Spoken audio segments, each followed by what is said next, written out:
इकलौते एमएलसी मल्लाह जाति की बात मैं बार बार आपको रिपीट कर रहा हूँ। मल्लाह जाति से इकलौते एमएलसी भीषम साहनी हैं जदयू से, लेकिन उनको भी मंत्रिमंडल में जगह नहीं दिया गया। लोकसभा का बिगुल फूंक चुका है, आचार संहिता भी देश में लग चुका है। इस परिस्थिति में अगर हमारे समाज को उचित भागीदारी नहीं मिलता है तो हमारा समाज बाध्य होकर इन सरकार को उखाड़ फेंकने के लिए निर्णय लेगी। 34 लाख वाला को कोई भागीदारी नहीं है, 20 हज़ार वाला के दो 3 मंत्री, जबकि हमारे समाज से इकलौता एमएलसी भीषम साहनी आते हैं पश्चिमी चंपारण से। उनको सरकार अगर भागीदारी मल्लाहों को देने की बात करती तो उनको मंत्री बनाती, लेकिन ऐसा सरकार ने किया नहीं। आज के इस प्रेस वार्ता में आए print media, electronic media, digital media, सभी लोगों को हार्दिक बधाई, शुभकामना। आज हमने ये जो प्रेस वार्ता बुलाई है, इसका जो मुख्य उद्देश्य है, अभी आपने देखा होगा कि कैबिनेट का विस्तार हुआ। अभी जो एनडीए की सरकार नई बनी है उसमें कैबिनेट का विस्तार हुआ, जिसमें हमारी जाति, मैं मल्लाह जाति से आता हूँ, मल्लाह जाति की अनदेखी की गई। एक भी मल्लाह समाज से कैबिनेट विस्तार में किन्हीं को कोई जगह नहीं मिला, जो बहुत ही बिहार की जो व्यवस्था बदलने की बात करते हैं उस हिसाब से बहुत ही बुरा हुआ। जिस समाज का शैक्षणिक स्थिति बद से बदतर है उसको आप कैबिनेट से बाहर रख रहे हैं, जबकि हमारे समाज से इकलौते एमएलसी मल्लाह जाति की बात मैं बार बार आपको रिपीट कर रहा हूँ। मल्लाह जाति से इकलौते एमएलसी भीषम साहनी हैं जदयू से, लेकिन उनको भी मंत्रिमंडल में जगह नहीं दिया गया। और जो दूसरे जाति से आते हैं उनको एक ही जगह के दो 3 मंत्रालय दिया गया। आज प्रेस वार्ता का मेरा मुख्य उद्देश्य यही है कि अपने समाज हक अधिकार के लिए मैंने प्रेस वार्ता बुलाई है, क्योंकि अभी लोकसभा का बिगुल फूंक चुका है, आचार संहिता भी देश में लग चुका है।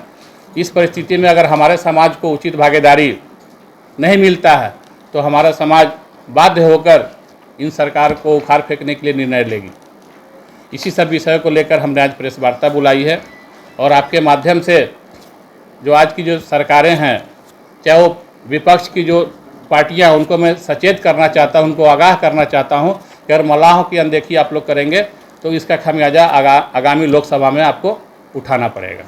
क्या मदन सहनी और हरी सहनी क्या मल्लाह नहीं है? नहीं, बिल्कुल नहीं है। बिहार आज जिस सरकार में मंत्री है उन सरकार के गजट के अनुसार उनकी जाति कोड 178 है, तो मल्लाह कैसे मानेंगे? मल्लाह का जाति कोड 148 है। क्या है? उनकी जाति कोड अलग है, वो बनपर जाति से आते हैं।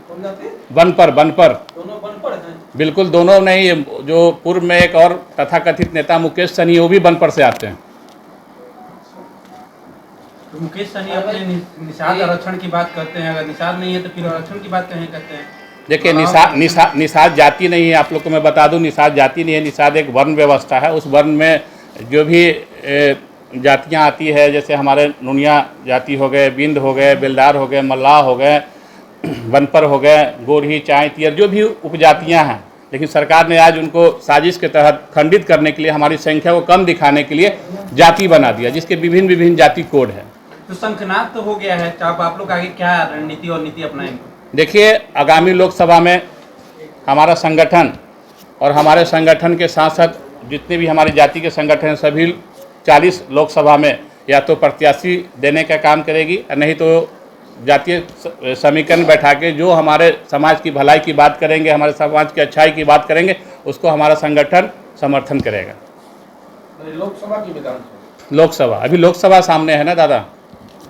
मुकेश जी, जितनी भी उपजातियां हैं सबको एक करने की आप लोग बात करते हैं, गोरी हो, बनपर हो, तियर हो, मल्लाह हो, जो भी हो, और अभी आप कह रहे हैं कि ये दोनों हैं ही नहीं इस जाति। नहीं, आप रंजीत जी, मैंने इसलिए बोला, जब एकीकरण की बात हो रही थी, अति पिछड़ा आयोग में सभी को काउंसलिंग के लिए बुलाया गया था, सारे संगठन को। उसमें मैं भी निषाद सेना के बैनर से मुझे भी बुलाया गया था और मैं भी अति पिछड़ा आयोग में गया था, तो वहाँ पे सभी लोगों ने विरोध किया एकीकरण के लिए। उस समय मुकेश सहनी भी मंत्री थे, मदन सहनी जी भी मंत्री थे, और ये हरी सहनी जी भी काउंसिल के मेंबर बन गए थे, तो वो लोग तो संवैधानिक पद पर थे। अगर एकीकरण करते तो आज मुझे बोलने की नौबत नहीं होती, लेकिन किसी ने एकीकरण में विश्वास नहीं किया और एकीकरण नहीं कराया। जब एकीकरण नहीं कराया आपने, तो मैं तो बोलूँगा ना, फिर हमारी संख्या 36 लाख है, 34 लाख है, अभी 2.6 हमारी आबादी है, हमारी भागीदारी शून्य है। जिनकी आबादी जो समलम में है वो भागीदारी लेके बैठे हैं, तो हम तो अपनी भागीदारी की बात कर रहे हैं। जो सरकार ने जो डाटा पेश किया है कि मलाह का जाति कोड 148 है और बनपर का जाति कोड 178 है, उनकी संख्या 20,371 है। 34 लाख वाला को कोई भागीदारी नहीं है, 20,000 वाला के 2-2, 3-3 मंत्री। जबकि हमारे समाज से इकलौता MLC भीषम साहनी आते हैं पश्चिमी चंपारण से, उनको सरकार अगर भागीदारी मल्लाहों को देने की बात करती तो उनको मंत्री बनाती, लेकिन ऐसा सरकार ने किया नहीं। अच्छा, विजय निषाद है, वो क्या है? विजय निषाद जी गोढ़ी समाज से आते हैं, कटिहार बराड़ी से जो MLA उनकी बात कर रहे हैं क्या? वो गोढ़ी समाज से आते हैं, वो भी उनका भी जाति कोड अलग है। हम लोग सबको एकीकरण की बात किए थे, लेकिन किसी ने किया नहीं। जो संवैधानिक पद पर बैठा व्यक्ति ही इसकी पहल करेगा ना, तो उन लोगों ने विरोध किया कि नहीं, हम लोग अलग अलग डिफरेंट कैटेगरी में रहेंगे। तो हम तो अपनी भागीदारी की बात करेंगे ना। आज मल्लाहों की भागीदारी सुनने हैं। कैसे समझाइएगा मल्लाहों के बीच जाकर के, कैसे समझाइएगा? वो लोग तो कह रहे कि हम लोग सम्मान दिला रहे हैं, एक मंत्री बन गए, एक तरफ मुकेश सहनी संकल्प यात्रा निकाल करके सबको जोड़े हुए हैं, तो कैसे आप बीच में समझाइए? देखिए, अगर जोड़े हुए होते तो आज स्थिति क्या है दिखाई पड़ रहा है। आप प्रेस मीडिया के बंधु हैं, आपको पता है समाज जिनके साथ होता। आज चिराग पासवान देख लीजिए ना, 5% आबादी है, सब लोग कंधे पे बैठा के, कभी अमित शाह कंधे पे बैठाते हैं, कभी JP नड्डा गोद में बैठाते हैं। आप कह रहे हैं कि 10% या 12% आबादी, आपको कोई पूछने वाला नहीं है। सच्चाई दिख रहा है सबको। चिराग पासवान ऐसा नहीं लगता कि पासवान में उस तरह के कोई विरोध करने वाले नहीं है, और आपके समाज में 75 नेता हैं जो सब अपनी अपनी बात कर रहे हैं, सब अपने लिए अपना हित चाह रहे हैं, ऐसा भी है? नहीं, हमारे समाज, हम अगर अपनी अकॉर्डिंग मलाह की बात करें तो हमारे समाज में नेता कहाँ हैं? हमारा समाज सोया हुआ था, तभी तो सब लोग दूसरे समाज के लोग आके इसकी हकमारी कर रहे हैं। आज हमारा समाज जग गया, हम लोग खड़े हो गए हैं लड़ने के लिए, तो अब मुश्किल है हमारे समाज की कोई भागीदारी छीनेगा। हम लोग अपने मेरी नाव में जो सवारी करेगा वही पार लगेगा। नहीं, उनका नाव तो डूब गया, आप उनकी चर्चा क्यों कर रहे हैं? नाव तो है ही नहीं। आप लोगों ने पार्टी बनाई थी, उस पार्टी का क्या हुआ? ये पार्टी हमारी है, पार्टी का विस्तार हो रहा है। हमारे पार्टी का तो अब 1 साल भी नहीं पूरा है। अभी तो 6 अप्रैल आएगा तो मेरा पार्टी का 1 साल होगा। उस हिसाब से हमारी पार्टी का बहुत अच्छा विस्तार हो रहा है और हर जगह हम लोग काम कर रहे हैं। लोकसभा में क्या भूमिका रहेगा? प्रेम चौधरी जी का कहीं कोई सक्रियता दिखती नहीं है। देखिए, पार्टी में बहुत सारे पदाधिकारी होते हैं, सबकी सक्रियता दिखे ऐसा नहीं है। पार्टी काम कर रही है, पार्टी अगर वो नहीं सक्रिय है तो मैं तो सक्रिय हूँ ना। हमारे सहयोगी हैं, किसी न किसी रूप में सहयोग उनका हो रहा है। पार्टी सब लोग एकजुट है। एक मंच पर कब आ रहे हैं आप लोग? इस चुनाव में आएंगे एक मंच? कौन से लोग, किनके साथ? प्रेम चौधरी जी। और प्रेम चौधरी तो हमारे साथ है, तो एक मंच कहाँ, अलग मंच कहाँ है उनका? कोई मंच ही नहीं दिखता आप लोगों का? नहीं, उन दरअसल बिहार से बाहर रहते हैं वो। नहीं, तो अभी चुनाव है, अभी बिहार नहीं, में बिल्कुल दिखेगा चुनाव क्या करें मैडम? चुनाव हमारी पार्टी, हमारा संगठन, चुनाव जरूरत पड़ेगा तो लड़ेंगे हम। हमारे समाज की बात अगर कोई करेंगे तो हम उनको बहुत जगह हमारा समर्थन होगा, बहुत जगह हम प्रत्याशी देंगे।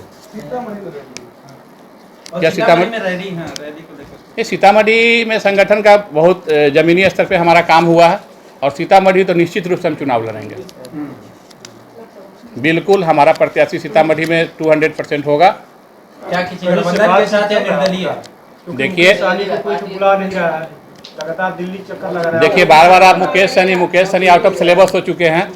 आप लोग भी चक्कर लगा रहे हैं। नहीं, हम चक्कर क्यों लगाएंगे? हमारी आबादी जो है उस अकॉर्डिंग हम भागीदारी की बात कर रहे हैं। के साथ लड़ेंगे या निर्दलीय बिल्कुल फूकेंगे सीतामढ़ी से? देखिए, हम अपनी शक्ति दिखलाएंगे, जिनको हमारी जरूरत होगा वो हमको बुलाएंगे, तब हम जाएंगे। ऐसे किसी गठबंधन से कोई बातचीत? बहुत लोगों से बात हो रही है, लेकिन सम्मानजनक जब होगा। नहीं, देखिए, समय तो लास्ट टाइम में हो जाता है। राजनीति में समय तिथि निर्धारित नहीं होता है। आपकी कितने जिलाओं में अभी तक शाखा हो चुकी है, जिला अध्यक्ष बन चुके हैं? अभी मेनली उत्तरी बिहार में 20 से 25 जिला के आसपास में हमारा संगठन है और 10 लोकसभा ऐसे हैं जहां हमारी बहुलता है, वहां पे हम लोग मेन फोकस कर रहे हैं। 10 जिला में जो बहुलता वाला है वहाँ आपका संगठन है? बिल्कुल है। पश्चिमी चंपारण में हमारा संगठन है, पूर्वी चंपारण में है, मुजफ्फरपुर में है। जहां हमारे समाज की बहुलता है उस पर मेरा मेन फोकस है लोकसभा में। तो क्या पश्चिम चंपारण से भीषम सहनी जी को चुनाव लड़वा रहे हैं? देखिए, भीषम सहनी जी JDU के नेता हैं, JDU के MLC हैं, हमारे पार्टी के सदस्य नहीं है। वो हमारे जाति से आते हैं, इसलिए मैंने उनके बारे में बोला कि अगर अभी वर्तमान सरकार मल्लाहों की अगर हक देने की बात करती तो भीषम साहनी जी को मंत्रिमंडल में शामिल करती, लेकिन क्या ऐसा लगता है कि अगर आप उनको मंत्री बनाने की बात कर रहे हैं, अगले लोकसभा चुनाव में आपके प्रत्याशी के पक्ष में प्रचार करेंगे भीषम साहनी?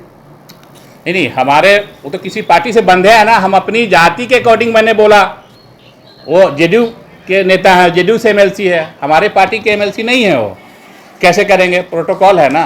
हमने अपनी जातीय समीकरण के अनुसार बोला कि हमारी जाति की भागीदारी सरकार अगर चाहती कि मल्लाहों को हक अधिकार मिले तो भीषम साहनी इकलौते एमएलसी थे मल्लाह जाति से जिनको मंत्रिमंडल में शामिल सरकार करती, लेकिन की नहीं वैसे।